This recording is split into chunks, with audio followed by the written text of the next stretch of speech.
Welcome back, and this is still Daybreak Africa on KAFTAN TV. I'm Kareen Edet.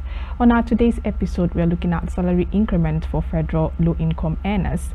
And in the studio today, we have a political analyst, Adebowale Adeagbo. We trust that today he'll do justice to this topic. It's good to have you in the studio. Welcome, sir. Good morning again. Welcome on Daybreak Africa. It's been a while. It's been a while. Happy New Year should be in order at this point. So she does Happy New Year already. Exactly. I'm not sure I actually met this year. Happy Independence. Happy Independence. Exactly.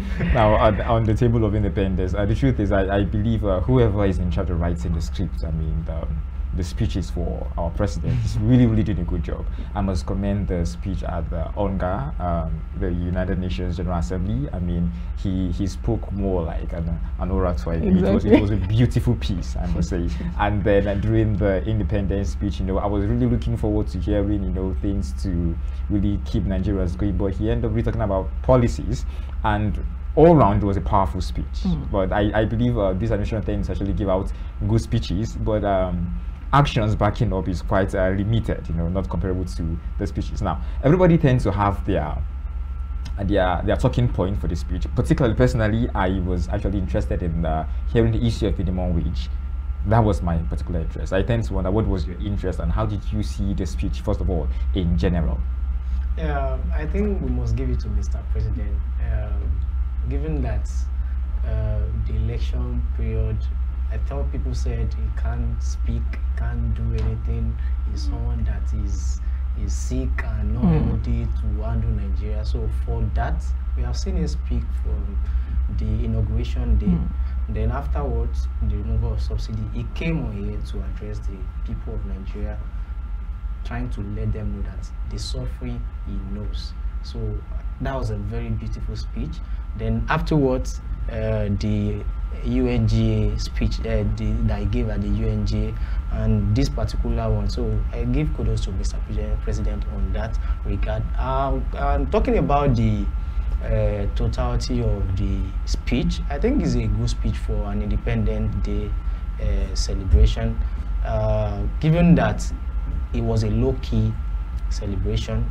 Of course, the happenings in the country is not making people very happy, so it was not really celebrated the way it was celebrated in the past time, but he pinpointed some cogent issues that is very important, and that is the issue of the minimum wage and ameliorating the hardship in the country. So but for the minimum wage and the wage allowance, kind of, he has done well in that regard, because everybody is looking out for what is he going to talk about. So I think that is the main the point of attraction.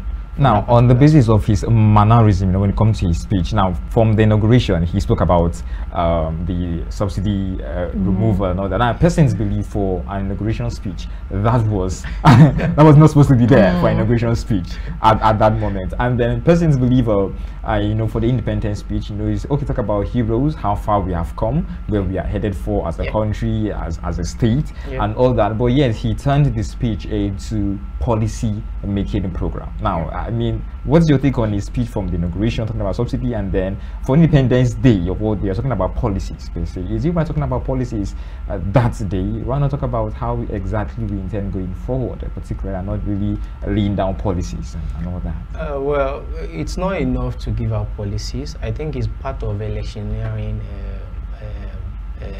agenda, trying to say, okay, this is what we want to do and this is what we want to do. The know-how is what people are really after, but I want us to believe that there's a footprint before you can achieve anything, and those are the policies. So the policies will give birth to what we really want as a layman, you understand? So not everybody understand all those, to some people those are the jargons, but we want to see the effects in the lives of Nigerians. So this is not the time to keep explaining that this is what we want to do. People want to see actions. And I understand that fact, that people really want to see, how has this thing bettered my life? How is it going to affect the Nigerian populace? So in that regard, we are supposed to be seeing more of how is he going to achieve that, the policies and all the things that he has promised to do. So okay, so I mean, out of curiosity, one would say, is it that these policies have not been led before now, or are they? Is it that these are just new policies coming up? Because I believe that in the past administrations there must have been maybe similar policies led. So would one say that these are just new ones coming up? yeah, I think majority of those policies are new because different issues comes up with different solutions. So we have our challenging issues. Subsidy has never been removed the way it was. It was removed in May, that inauguration day. So it calls for different manner of approach to what is. We have never had it this bad in this country, where things are so expensive. Things are so tight, people cannot even afford to go to work 5 days in a month, in a day, in a week. So it calls for different kind of before. I don't think we have ever talked about CNG. We have never talked about providing CNG kits. For what for? So I think different issues call for different manner of approach to issues. So some of the policies are new. Some of the policies have been existing before. The only thing is they have not really worked on it. They have not really enforced the policies, and policies of harmonizing the taxes that has been multiple tax and all those things. I think this is the first time we're having such policies and a constitution of committee in that regard. So different issues with different manner of it calls for different approach. So talking about approach and mannerism, we have had an unending sequence of meetings between the Labour Party and the federal government. Now, personally, I think to start it, is it more like an issue of trust between both parties? Because it's more like nobody is willing. The Labour Party, or sorry, the Labour unit is not exactly willing to really trust the government and what they say. The government are feeling the NLC or NUC are not exactly being responsible at this point, you know, not really understanding the situation and the plight of the people, and then wanted to go on strike. Now, I tend to wonder, and at some point, you know, the government tried to make it seem as if they are not exactly buoyant enough to make a standardized minimum wage at this point. Now the question is it that the government are not exactly strong enough in strength to actually make out a minimum wage and then stand by it in the long run, or are they exactly just have an issue of trust? Because it's easier to just negotiate and, you know, okay, give me time from this point to this point, I will try to pull the resources and then know what to do at this point. But it's obvious, you know, we have had this sequence of meetings and threats of strikes, and that's been going on for forever. I don't know if it's going to only God knows how long. I mean, as far as we can remember. Exactly. I mean, I then wonder what exactly is going on between these both parties. I don't think it's an issue of trust for me. We always engage. We always dialogue. And you cannot remove that between any relationship between government and the workers, the NLC, the TUC. You can't remove that. They have to dialogue before they come to any conclusion of this is what we want to do. And for minimum wage, I think it's a 5-year. It has a term of 5 years before they can review minimum wage, and that is next year, 2024. So no government can come up with any form of minimum wage until it calls for, until that particular period has been allotted for it, and that is next year, where the governors, the who is who, the people that need to come together and agree on, okay, these are the terms and conditions that will form the new minimum wage. Are you saying it's thinking about minimum wage at this point, understanding the level of emergency we are in this country? I don't think the NLC are really hell-bent on new minimum wage currently, given that they know that 2024 we have to review our wage and allowances and everything in the country. What they are just talking about is we need a cushioning effect. We need to cushion all this hardship. How are you going to ensure that Nigerians don't die before that minimum wage, that 2024? We have to leave it before that. And those are the things that the NLC and the TUC are looking out for. What is the government doing? Okay, you have removed subsidy. You have deregularized what was it called? The exchange rate. So the effects, what is the government bringing to the table to ensure that Nigerians don't die before time, Okay. before their time. You understand? So those are the things. It's not an issue of trust. We have to dialogue. Okay, they have removed subsidy. This is what we want. Okay, can we do it? Let's go back to our own drawing table. They have to consult with all the economic council, the governors, the ministers. Before now, there was no minister, and they have been consulting with the SS, the special advisor, and all those things. So everybody has to be involved, so that it's a collective thing. It's not something that the federal government or the presidency will just sit down and announce that this is what we want to do. It might not really be at the interest of Nigeria, as much as we want to keep Nigerians moving and Nigerians alive. So I want us to look at it that it's a form of dialogue, and dialogue doesn't stop one day. You have to just keep dialoguing and put things in black and white, so that nobody will say this is not. Well, I think the president should at first maybe had this dialogue before speaking on subsidy removal at his inauguration speech, you know, without really having your ministers or talking to the labor unit. But at some point now we are in, it's more like we are in a situation where we cannot exactly handle the policy he brought to the table, and the effect is really downing on the citizens. And at the end, the encouragement speech will always be, you know, we should always keep up and, you know, keep working and all that. It's not really adding on for us at this point. It's not really, the encouragement is not exactly feeding the tummy of many on the streets. Well, we just need to encourage ourselves, because Rome was not built in a day.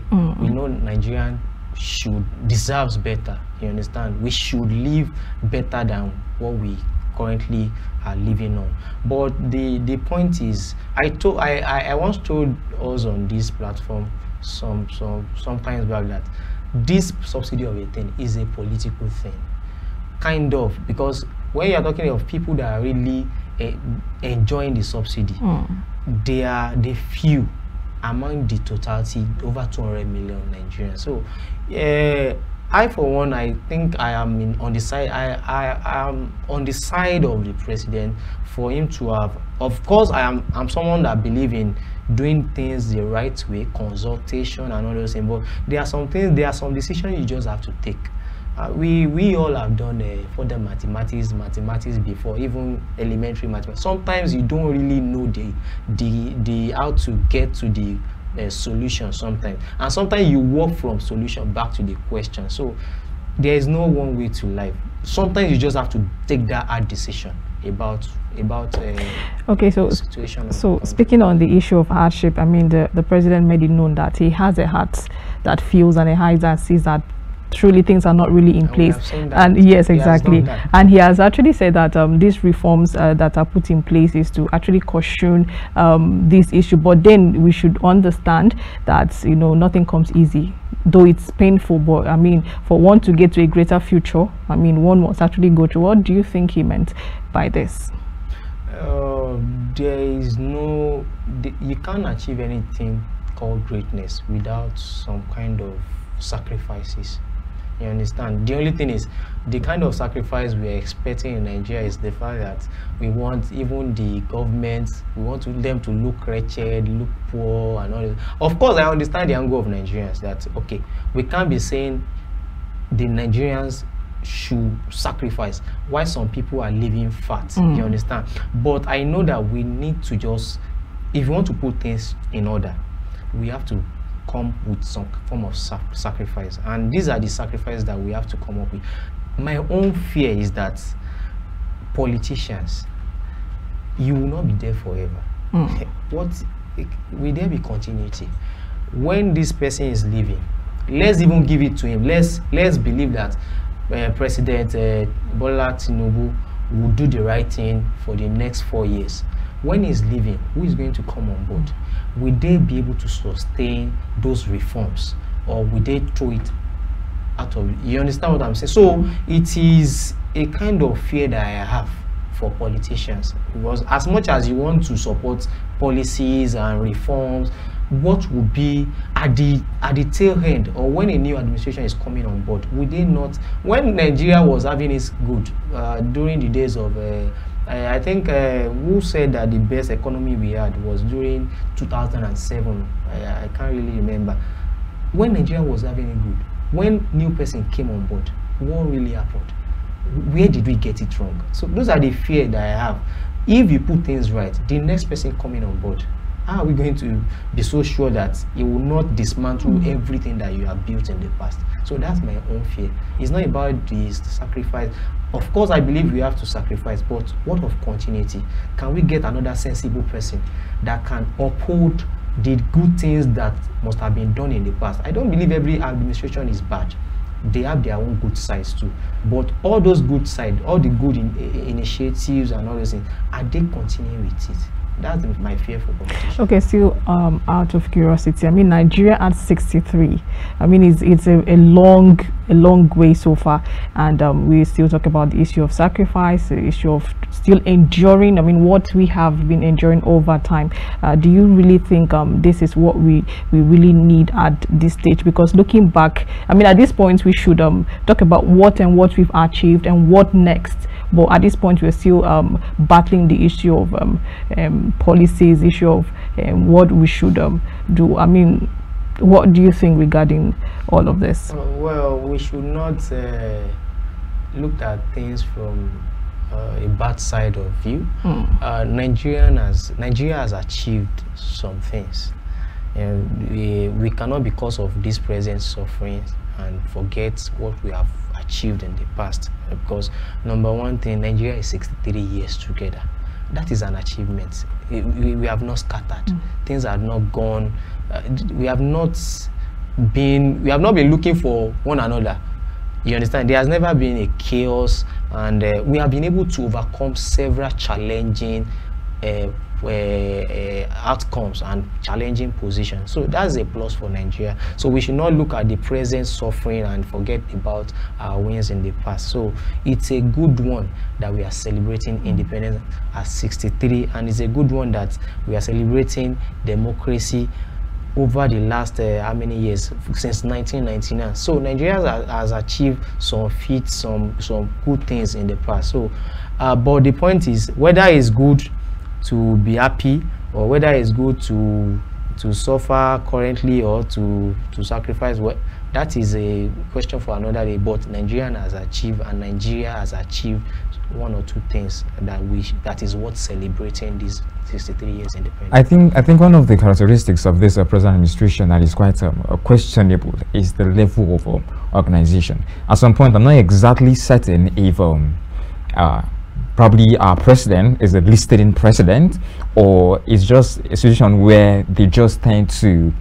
make policies or decisions as they go, as we just ride on the road, we just make it along the way, and then let's just hope for the best. I'm not exactly sure at this point. Reason being, when he was making his speech, he made mention of 25,000 as the increment rate for federal low earners and all that, and moments after, there was a lot of backlash along the line, and then at some point started hearing it's the issue of 35,000 now, and then it's really run across just everybody. Now at this point I tend to wonder, is it that he's a listening president, or they are not exactly organized? They didn't really have a time to really sit down, count your costs as a nation. We have other situations around, so we need to pull out these resources and ensure it's going to last for a particular period of time. So if you come out to actually give us a particular amount, and then hours later you come out to increase the amount, because is it more like they're not exactly organized, or he's simply listening president?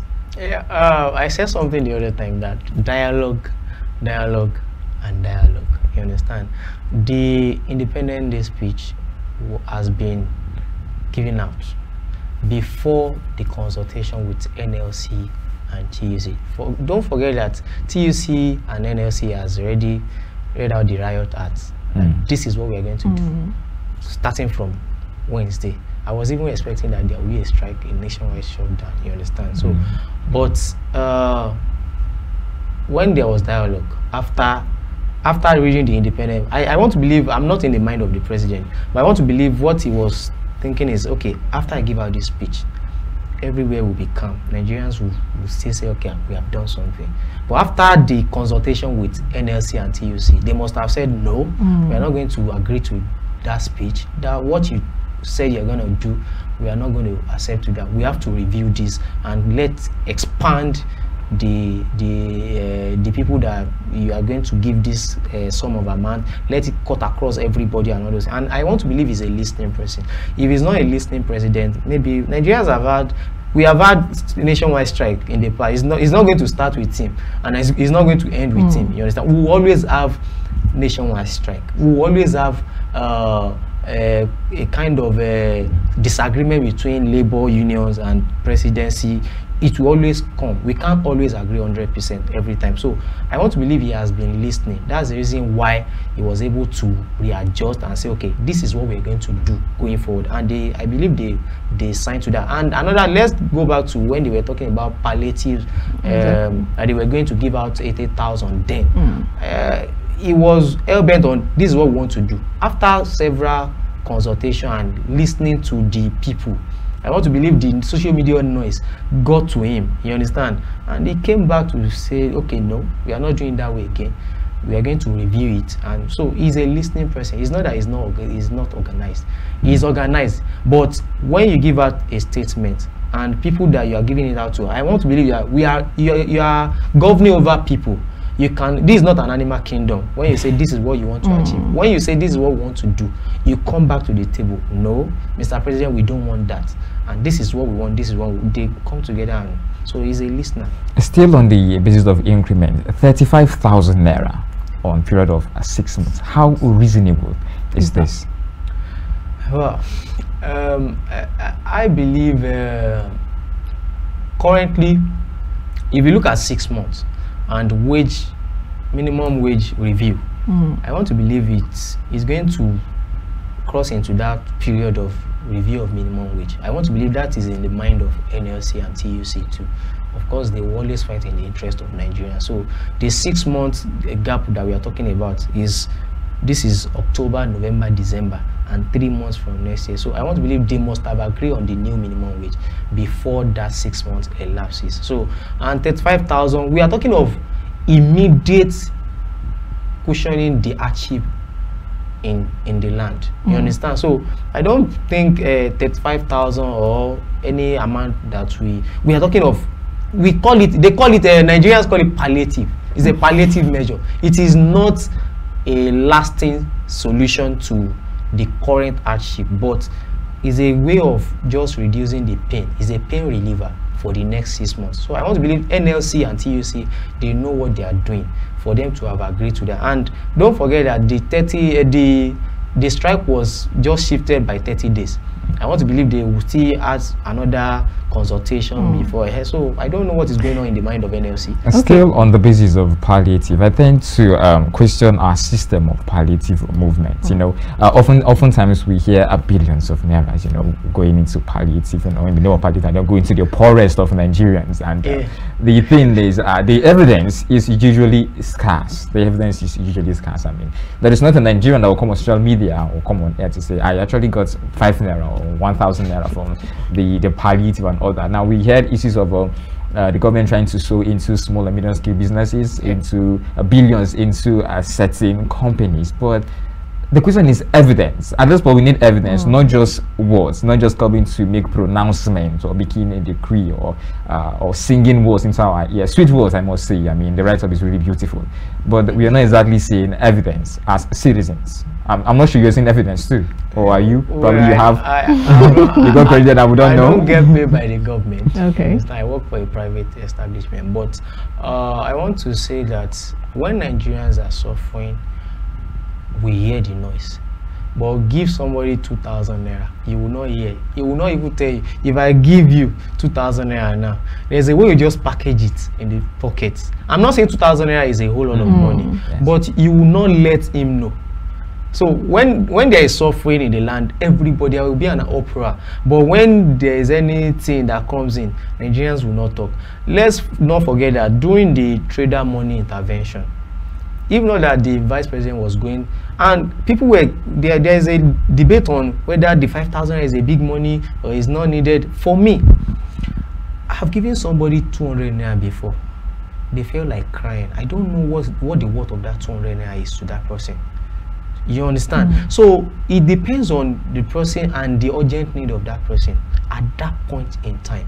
So whether the money is enough or not enough, or is coming or is showing forth in the lives of Nigerians, I want to believe that the palliative measure as a way of reaching to who they really want it to reach out to.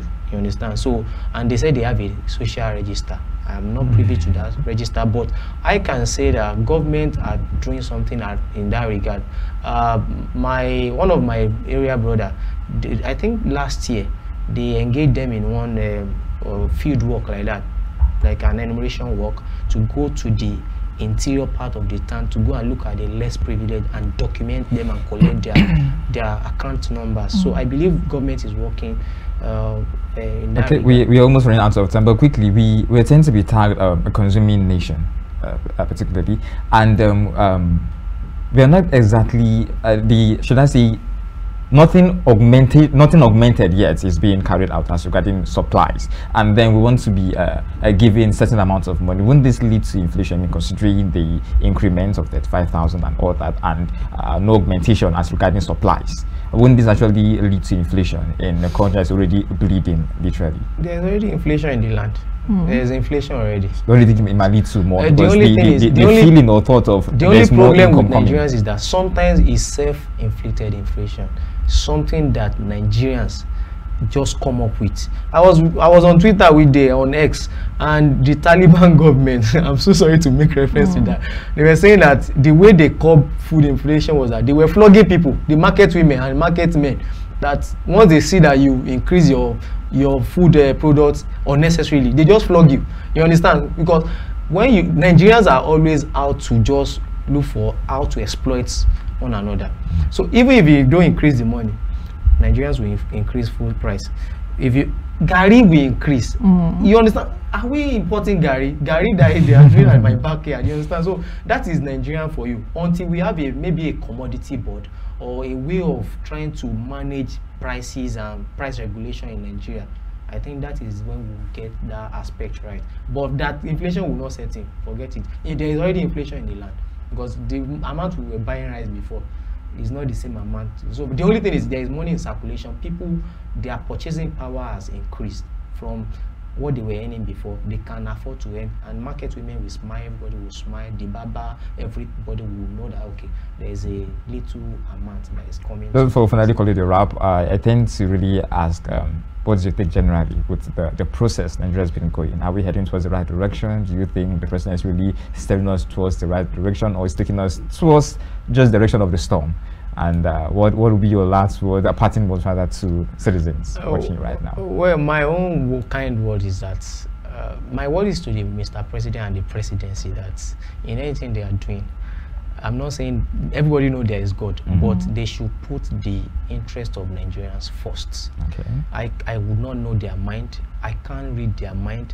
And for everything that they are doing or policies they are making, they should always have a check. Is it going the right way? Will it make the Nigerian life better? You understand? So they should just put the interest of Nigerians at heart, so that at the end of the tenure of everybody, let's be able to say, okay, this is what this man has done for Nigeria. So that is my own kind of advice to Mr. President and the presidency.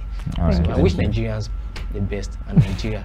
Thank you. Thank you very much for joining us once again, DAYBREAK Africa. All right, listeners, you heard it all. At this point, his advice to the presidency is to actually put the interests of Nigerians first. And at this point, I think I would actually agree with what he said, because he believes the president is a listening president. I mean, the issue where we actually at some point make policy and then go back, negotiate, strategize, and then remake at where need to be, just to make sure Nigerians actually contented. Now, at this point, we'll be calling a wrap from Mondo Studio. I'm handing it over gently to Lagos Studio. We'll have so much more for you. I remain Ezekiel, Ogar.